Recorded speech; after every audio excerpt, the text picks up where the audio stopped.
the engineer's hand, was still on the throttle when the silence hit. Not the silence of empty space. Mara Voss had lived in that silence for 11 years, had learned to read its textures the way a sailor reads water. This was different. This was the silence of a machine that had been breathing for 6 months, suddenly holding its breath. The hyperdrive core behind her went from its usual subsonic hum, the kind you felt in your back teeth more than your ears, to nothing. Absolute nothing. In the space of a single heartbeat. She didn't panic. She checked the display.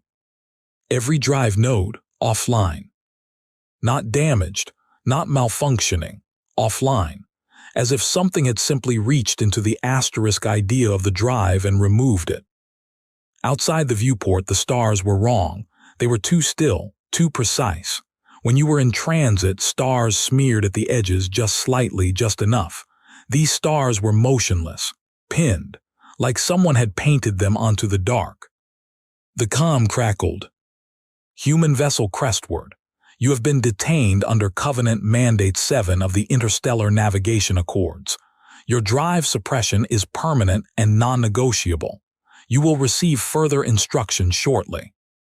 The voice was calm, bureaucratic, the voice of something that had never once considered the possibility of being wrong. Mara looked at the stars for a long moment. Then she opened a different panel, one that wasn't on any official schematic, one that the Covenant inspectors had walked past 17 times without looking twice, and she pressed a single button. Nothing happened, not yet. That was fine. She leaned back in her chair and waited. 3 weeks earlier, the Covenant had made an announcement that shook every inhabited system in the Orion Arm. The language was diplomatic. The subtext was not. Humanity's hyperdrive technology, the FTL framework that Earth's engineers had spent 40 years developing, that had carried 40 million colonists to 11 worlds, that had built the first genuinely human presence beyond the solar system, was in violation of Covenant spatial sovereignty protocols. Specifically, Protocol 7 Keth, a regulation so obscure that most Covenant member species had never heard of it. It restricted the use of certain frequency-band spatial compression within 60 light-years of any Covenant-registered stellar body, which, as it turned out, encompassed nearly everything humanity had ever traveled through. The Covenant hadn't introduced this protocol in response to humanity. That was the part no one could argue with. It had existed for over 2,000 years, predating humanity's spaceflight by roughly the same margin. The paperwork was legitimate, the precedent was real, and the Covenant's enforcement mechanism, a network of suppression buoys seeded throughout the restricted zones over the preceding decade, was already in place before the announcement went out. The timing was the thing that bothered people. The technology was real. The law was real. The enforcement was real. But no one had mentioned any of it until 3 months after humanity's colony ships started running profitable trade routes through Covenant-adjacent space. Ambassador Kale Veth of the Tharan Directorate, speaking on behalf of the Covenant's Executive Council, had been asked directly about the timing. The Covenant does not schedule its legal obligations around the commercial ambitions of emerging species, he said. Humanity is young. It will learn. He said it the way you'd reassure a child who had wandered onto a busy road, patient, condescending, completely certain the child would simply turn around and go back home. What he did not say, what no one at the Covenant said, because it had not occurred to any of them to say it, was what humanity was supposed to do if they couldn't use the hyperdrive. 11 colony worlds, 40 million people, supply lines that kept those worlds alive, medical shipments, food stocks, replacement machinery for atmospheric processors that needed parts that couldn't be manufactured locally yet. Humanity had asked, the Covenant had said, file a spatial variance request, allow 18 to 36 months for processing. The colonies had approximately 4 months of critical supplies. Mara had been the Crestward's chief engineer for 6 years. She knew every sound the ship made. She knew which bulkheads flexed in thermal changes and which stayed rigid. She knew that the recycled air smelled faintly of copper on Tuesdays because of a micro-oxidation cycle in the secondary filtration system that was technically within spec and therefore never repaired. She also knew, because she had spent the past 3 weeks listening to the drive suppression signal bouncing off the Covenant buoys, that the suppression field operated on a single continuous wavelength. Elegant, thorough, absolutely confident that there was only one way to compress space. There wasn't. "Yusuf," she said without looking up, "how's the frame stress?" Her pilot, Yusuf Adami, checked his panel. He was a tall man with careful hands and a habit of going very still when something worried him. He was very still now. "Within parameters, barely." "Good enough." "Mara," a pause. "When I agreed to this run, I thought you meant we'd find a loophole in the suppression field, some frequency gap. I did not think you meant—" He stopped. "What exactly did you push that button for?" "You've read the old papers, the Alcubierre models." "Those are theoretical. Those have asterisk always been theoretical." "Were theoretical." She finally looked up. "Earth didn't stop working on FTL when they built the hyperdrive, Yusuf. They just stopped asterisk talking about it." The silence between them was different from the drive silence. It had weight. "How long?" he said finally. 14 days, give or take." She went back to her panel, assuming the frame holds. "Assuming, right." He turned back to his controls. "I'm going to need considerably more coffee." This is where the first Covenant report on the Crestward became internally inconsistent in ways that would take their analysts 6 months to fully map. The suppression buoys had confirmed the Crestward's hyperdrive was offline. The ship had gone stationary. The vessel had acknowledged the detention notice. Standard compliance. The file should have been clean. But there was a secondary anomaly. A tiny gravitational signature, so small it registered only in the noise floor of the buoy network sensors, the kind of signal you'd filter out automatically as background cosmic variance. Except it was regular, rhythmic, and it was getting slowly, almost imperceptibly, stronger. The Covenant analyst who first noticed it, a junior cartographer named Sesreth of the Vellani Union, one of the Covenant's dozen member species, flagged it as instrumental error and moved on. This was the first misinterpretation. It would not be the last. By day 4 of the Crestward's detention, Mara had stopped sleeping more than 3 hours at a time. The warp bubble, she refused to call it anything else, even though the papers used 8 different technical names, required constant manual calibration. The math had been solved in labs. The application in open space, without a fixed reference platform, without a ground team, without any of the testing infrastructure that Earth's engineers had used for the prototype runs, that was something else. "You're doing the thing again," Yusuf said from across the cockpit. "What thing?" "The thing where you haven't blinked in 4 minutes and your coffee is cold." She blinked, looked at the coffee, drank it cold without comment. "Covenant sent another notice," he said. "Third one. They want confirmation we're awaiting processing of the spatial variance request." "Send them confirmation." "We haven't filed one." "I know, send them confirmation anyway." He looked at her for a moment, then typed it up and sent it. "You know that's technically fraud." "It's technically asterisk optimistic paperwork asterisk." She adjusted a calibration slider by a fraction of a degree. "We'll file the request when we're done not needing it." The bubble was growing. Slowly, carefully.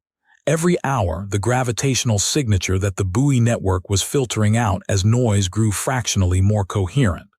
The warp geometry was taking shape around the ship like Mara thought of it, like scaffolding. Like the ship was sitting inside an increasingly elaborate structure that existed at a slight angle to regular space.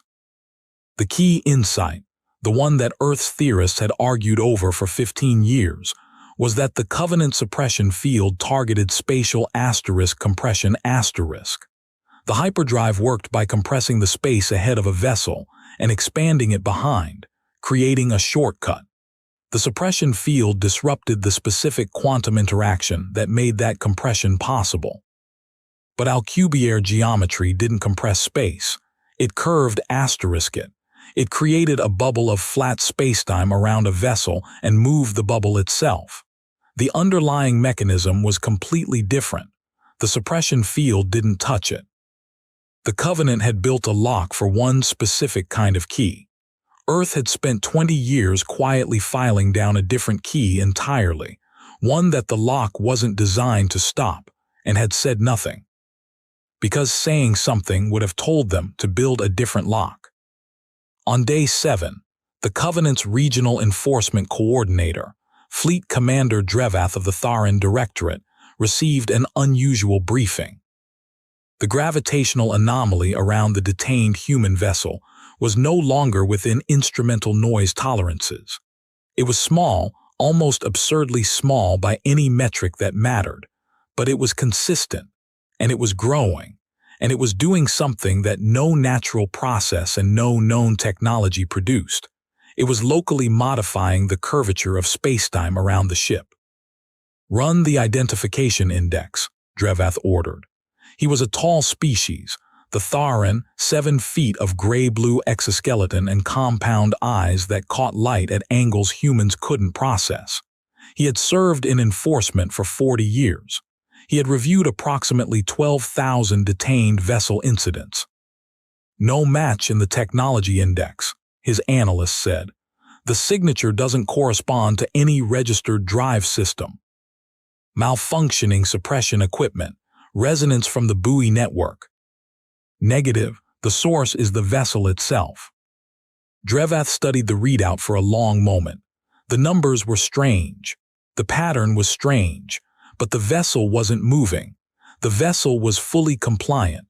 Its drive was offline and the crew had filed, he checked, a confirmation of spatial variance processing. "Flag it for monitoring," he said. "But this is likely sensor contamination. The human drives are primitive, damaged components sometimes produce anomalous fields." This was the second misinterpretation. What made the Alcubierre approach so strange to live inside? Mara would later try to describe this in a report and fail, and then succeed slightly better in a letter to her sister that she never sent, was that you couldn't feel it happening. The ship wasn't moving. The bubble was moving. And inside the bubble, physics was completely ordinary. Gravity was normal. The air tasted like copper on Tuesdays. Yusuf drank too much coffee. Everything was fine. But outside, if you could have watched from a fixed point in space, you would have seen the stars very slowly beginning to shift. Not the smearing of hyperdrive transit. Something quieter. A gentle, continuous drift, like the universe had developed a subtle lean in one direction. The Covenant buoys were detecting it by day 9, but the signal was still small enough, and the Covenant's analytical models were still so thoroughly calibrated to look for hyperdrive signatures specifically, that no one correctly identified what they were seeing. "Covenant sent a systems inspection request," Yusuf said on day 10. "They want to send a boarding team." Mara considered this. How long until they can get an inspection ship to our position? At their nearest patrol route, 4 days. "We need 3 more. Do we tell them that?" "No," she thought for a moment. "Tell them we're experiencing intermittent life support issues and request they delay boarding for crew safety." Yusuf typed this up, paused. "They're going to know we're stalling. They're going to suspect we're stalling. There's a difference. Suspicion requires a theory for why. They don't have one yet." He sent it. The Covenant, to their credit, was cautious about life support claims. The diplomatic consequences of a crew casualty during detention were considerable, and granted a 48-hour delay pending documentation. On day 11, Mara recalibrated the bubble geometry for the 3rd time.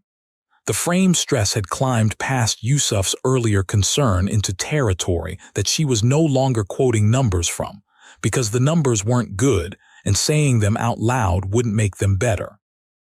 "We're going to make it," Yusuf said, not as a question, not as reassurance, as a thing he had decided was true and was committing to.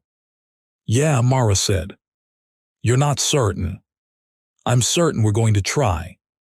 He nodded slowly. "Good enough." It was the Velani analyst Sreth who put it together first. Sreth, who had flagged the original gravitational anomaly as noise and moved on, had found herself, in the way that things you filed away sometimes refuse to stay filed, returning to the numbers in idle moments, running them against different models, checking them against natural phenomena catalogs. She wasn't looking for anything. She was checking her own work, the way meticulous people sometimes do when something nags at them. On the 11th day of the Crestward's detention, Sreth pulled up a theoretical paper from Earth's scientific archive. It was 30 years old. It was filed under speculative propulsion physics. It had been cited twice in Earth literature and exactly 0 times in Covenant literature, because no Covenant physicist had ever read Earth's speculative propulsion archive. She read it again, pulled up the sensor data on the Crestward, ran the comparison. Her communication to Fleet Commander Drevath was 3 sentences long. "The human vessel is not malfunctioning. It is in transit. They are using a propulsion mechanism we have no interdiction capability against." Drevath's response was immediate and for the first time in this case not calibrated. "That's impossible. Their drive is offline. The suppression is confirmed. Their *hyperdrive* is offline. This is not a hyperdrive." Sreth shared her screen. "Commander, I need you to look at these figures." He looked. The silence stretched. The compound eyes moved across the data with the particular stillness of something very experienced encountering something it has never seen. "How long have they been building this geometry?" "Since the first day of detention."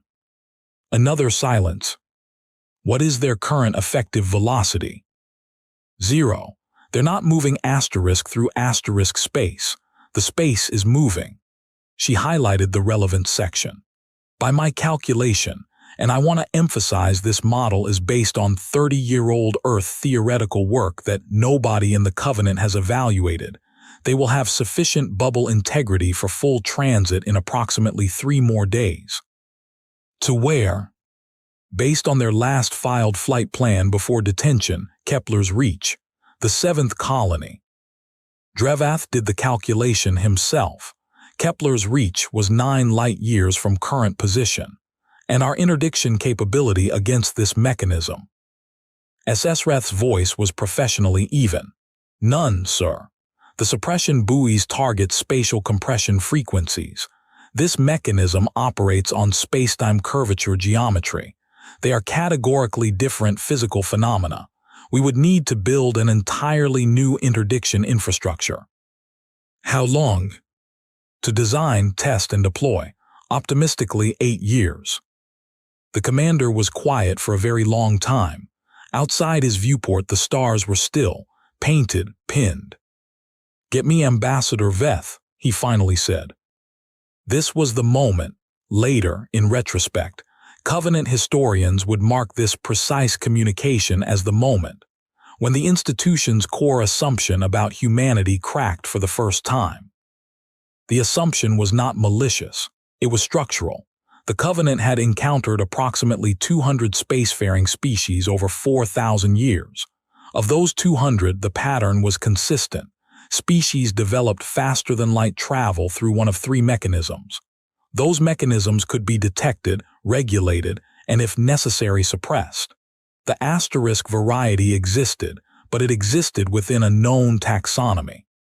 The assumption was that faster-than-light travel was a technology a species asterisk chose asterisk, a specific solution to a specific problem.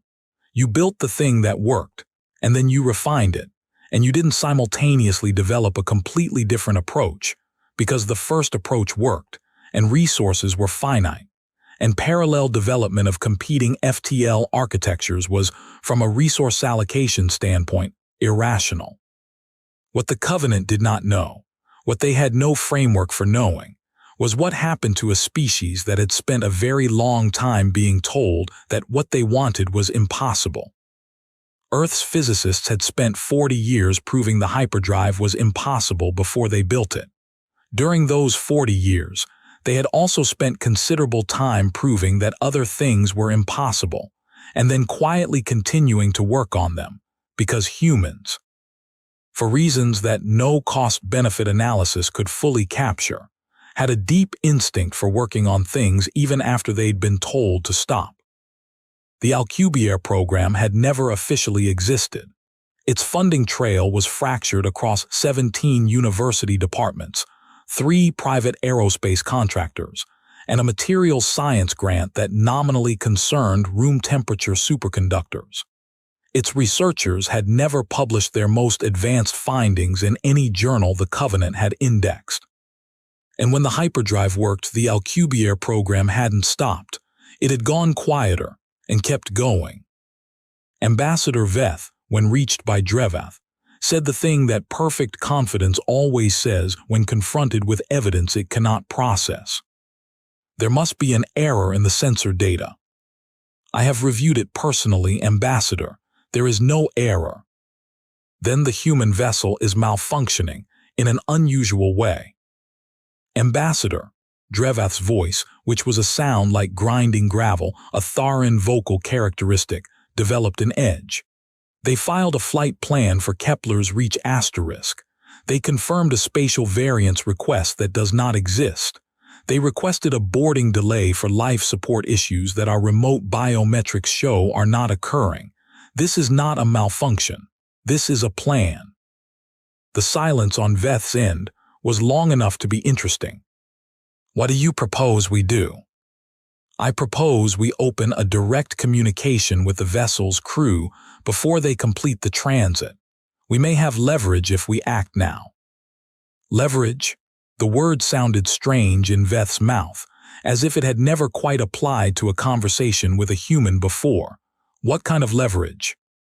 If we offer to process their spatial variance request on an expedited timeline, if we genuinely address the supply situation for their colonies, they may choose to abort the transit.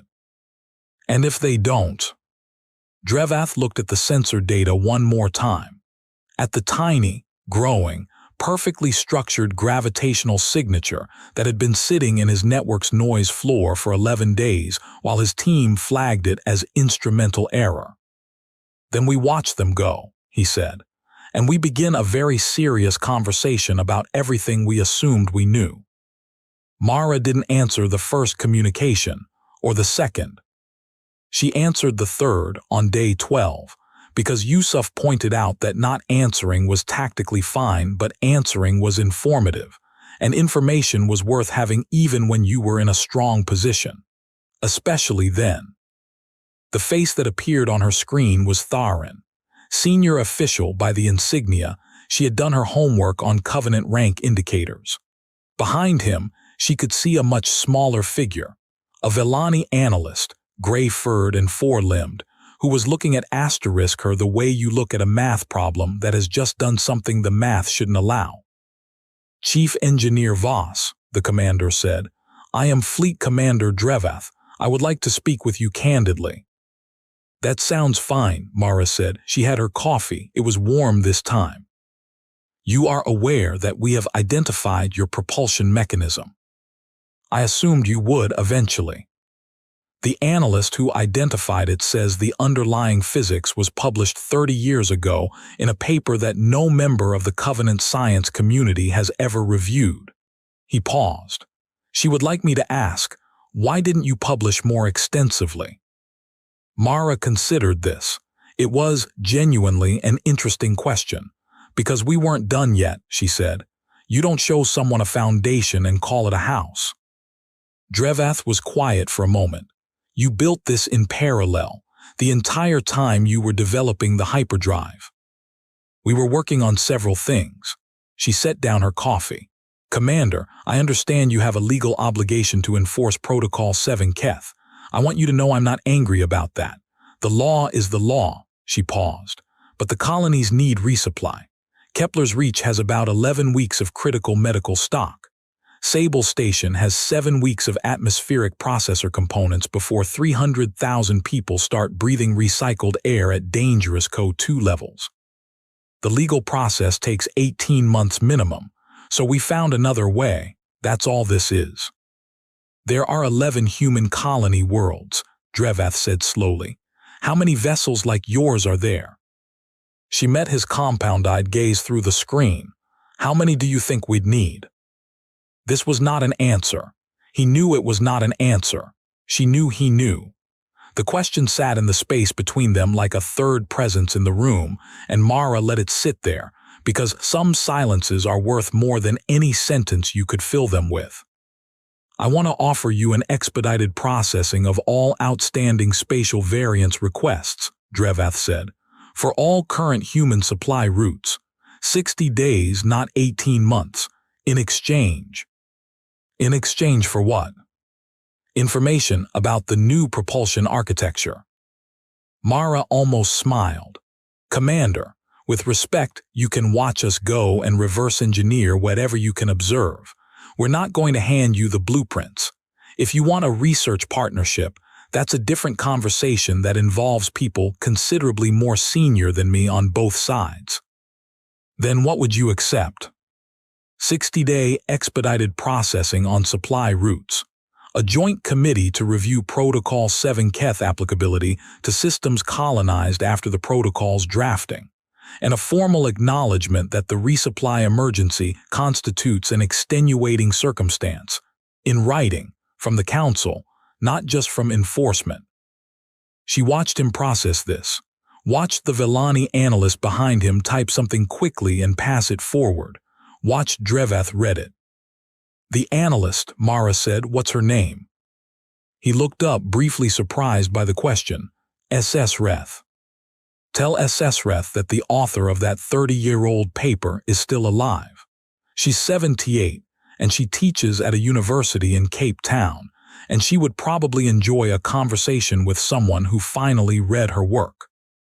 The Villani analyst's head came up.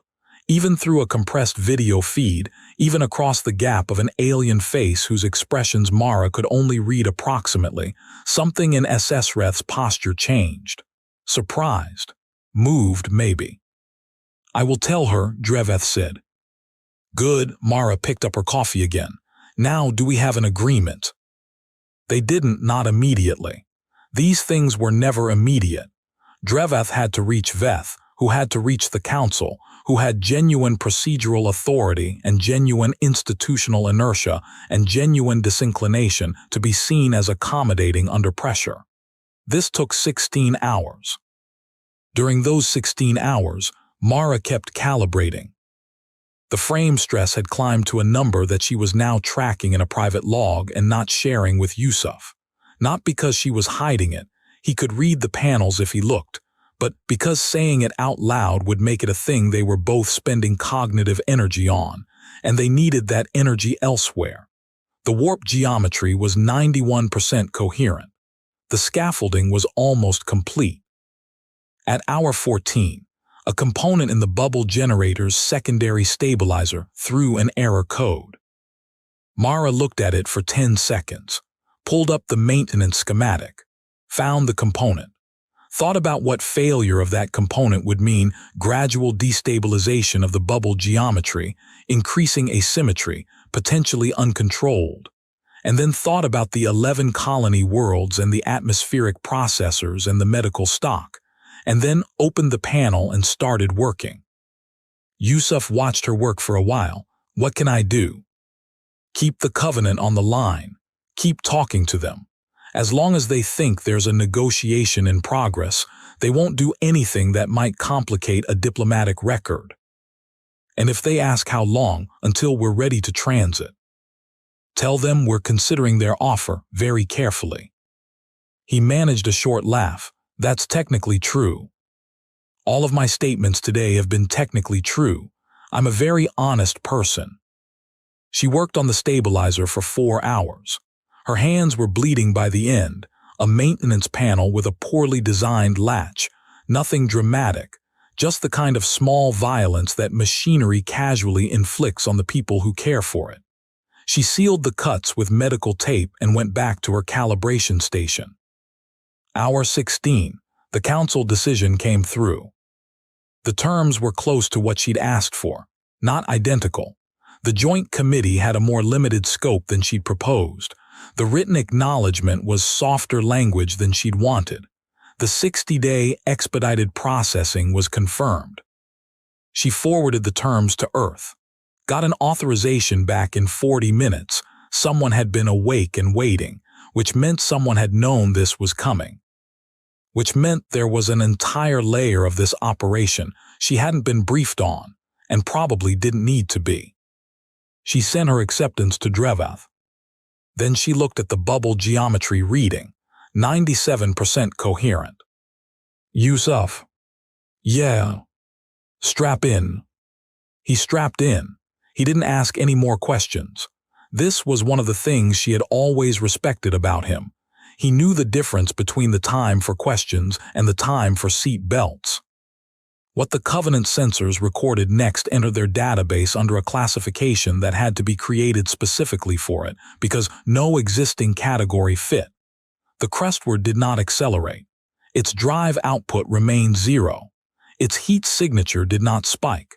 It produced no exhaust, no radiation, no electromagnetic burst. It was simply there, and then, over the course of approximately 4 seconds, it wasn't. The gravitational signature that had been growing for 2 weeks collapsed inward and vanished. The buoy network registered a brief, sharp anomaly and then returned to baseline. The space where the ship had been was completely ordinary, completely empty, as if the vessel had been removed from reality by a hand too large to see. SS Reth, who had been monitoring from the analyst station, sat very still for a long moment. Then she pulled up the theoretical paper again. Read the final section, which she had skimmed before and now read carefully. The author, a Dr. Priya Chakrabarty, University of Cape Town, age 48 at time of writing, had concluded the paper with a paragraph that SS Reth had initially considered unnecessary sentiment. She read it again now. The question is not whether a metric deformation drive is physically achievable. The equations are, within acceptable uncertainty, consistent. The question is whether the engineering challenges can be solved within the timeframes that matter. This depends not on the difficulty of the problems, but on the tenacity of the people working on them. In my experience, the limits of human engineering have less to do with physics than with how long we're willing to sit in a room with an unsolved problem before we stop. SS Reth flagged the paragraph and added it to her report. Then she sent a personal message, the first personal message she had ever sent to a human, to the address listed in the paper's author biography. Dr. Chakrabarty, my name is SS Reth. I am a cartographic analyst with the Covenant Villani Union mission. I read your paper. I would very much like to ask you several questions if you are willing. She sent it and went back to her data. The reply came 11 minutes later. I've been waiting 30 years for someone to ask. The crestword arrived in the Kepler's reach system 14 days after detention. On any of humanity's existing supply routes, using the hyperdrive corridors that were now Protocol 7 Keth compliant under expedited spatial variants, the same journey would have taken 6 weeks minimum. Mara docked at the colony's orbital station on a Tuesday. The air in the station smelled different from the ship's air, more people, more food, the particular warm organic mix of a place that was alive with density. She stood in the airlock for a moment before cycling through, just breathing it. The station coordinator met her at the dock. He was a heavy-set man named Okonkwo, who had the eyes of someone who had spent several weeks calculating how bad things might get. "You're early," he said. It came out strange, almost like an accusation, because early was not a category his recent math had included. "New route," Mara said. He looked at the manifest she handed him, looked at the cargo bay indicators, looked at her hands, which were still taped from the maintenance panel, looked back at the manifest. "How," he said. She thought about the bubble, about Yusuf's coffee, about the frame stress numbers she'd stopped saying out loud, about 30 years of a paper nobody in the Covenant had read, about Dr. Chakrabarty in Cape Town who had written down the math and waited. "Carefully," Mara said, and then all at once. The Covenant's internal review of the incident, classified, 600 pages, later partially leaked, and then formally released under the Galactic Transparency Accords 15 years afterward, contained a section that Covenant historians would eventually describe as the document's most significant passage, though it was buried on page 412 and written in the characteristically bloodless language of institutional analysis. The section noted that the Covenant suppression network, as designed, was capable of interdicting every known form of faster-than-light travel. This was not in error. The network performed exactly as intended. What was in error was the assumption underlying the network's design, that every known form was a meaningful upper bound. The section further noted that the human developmental pattern, simultaneous multi-track research across competing and theoretically redundant FTL architectures, maintained across decades without consolidation or prioritization, at significant resource cost, was without precedent in the Covenant's 4,000-year catalog of spacefaring civilizations. Every other species had, at some point, converged, had chosen the approach that worked and stopped investing in approaches that might also work later. The review did not speculate about why humans hadn't converged. That was outside its analytical scope. But someone had handwritten in the margin of the leaked copy, in a script that was later identified as SS-Reths, because they couldn't agree on which one to stop. Mara spent 3 days at Kepler's Reach, long enough to help coordinate the cargo transfer, to eat a meal that hadn't been recycled through a ship's food processor, to sleep 8 hours in a room where the air didn't smell like copper. On the last evening, she sat in the station's observation deck and looked at the stars. They were still out there, motionless, painted, pinned. She thought about the Covenant suppression buoys, still humming away in the space behind her, still perfectly operational, still doing exactly what they'd been built to do. They weren't wrong. They were just aimed at the wrong key. The message from Earth had come in that afternoon. 3 new vessels were being retrofitted. The program, the one that had existed under 17 different budget lines and no official name for 20 years, had been formally authorized at the highest level. No more quiet, no more waiting. They weren't asking the Covenant's permission. They had learned in the last 2 weeks exactly what happened when they asked permission. You got a very old law and a very long wait and a very patient certainty that you would simply turn around and go back home. Humans, as a general pattern, did not go back home. They sent you a confirmation of compliance while they built a different door. She didn't know what the Covenant would do with the Joint Committee, didn't know if Protocol 7 Keth would be revised, or if the research partnership conversations would go anywhere, or if SS-Reth and Dr. Chakrabarty would solve something together that neither could have found alone. Those were long-game questions, and she was not a long-game person. She was an engineer. She fixed the thing in front of her and moved to the next thing. The Crestward was scheduled to depart in the morning. There were 11 colony worlds, and this was one run to one of them, and there was a lot of work left. She finished her coffee and went asleep. 15 years later, when the Galactic Transparency Accords opened the Covenant's internal files, Ambassador Veth, retired by then, writing his memoirs in a residence on the Tharan homeworld, was asked by a journalist to comment on the Crestward incident.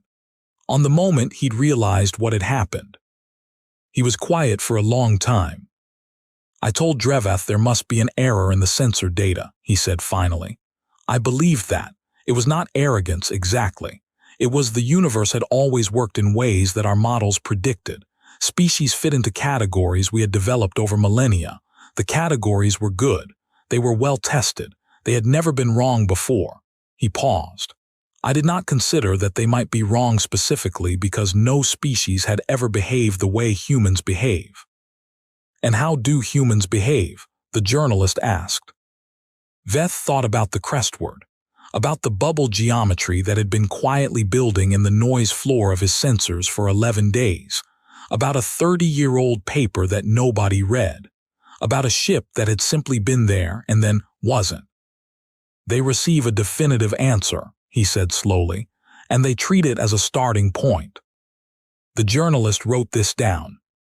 Veth looked out his window at the Tharan sky, violet at the edges, deep black at the zenith, scattered with stars that his species had been navigating for 4,000 years. The most unsettling thing, he said, is not that they built a second drive. It is the question I have never been able to stop asking. He turned back from the window.